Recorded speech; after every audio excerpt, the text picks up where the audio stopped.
అక్క వైఫై రావట్లేదు, పాస్వర్డ్ అని చేంజ్ చేసావా? అవునరా, పక్కింటి ఆంటీ మన వైఫై పాస్వర్డ్ తెలుసుకొని తెగ వాడేస్తుంది, అందుకే మార్చేసా. సర్లే కానీ పాస్వర్డ్ చెప్పు. ముందు ఇంట్లో పని చేయి. టైం దొరికితే చాలు వాడుకుందామని చూస్తుంది. పాస్వర్డ్ చెప్పు. ముందు ఇంట్లో పని చేయి. ఇప్పుడైనా పాస్వర్డ్ చెప్పు. ముందు ఇంట్లో పని చేయి. నీ అమ్మ, ఇంకెంత పని చేయాలి?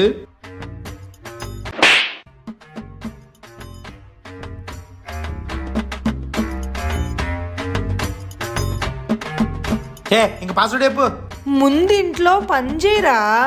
ఎంత పని చేయాలి? ఇంట్లో ఉన్న పనులన్నీ వేసా. పని చేయి పని చేయి పని చేయి, ముందు పాస్వర్డ్ చెప్పు. ఒరేయ్, పాస్వర్డే ముందు ఇంట్లో పని చేయి.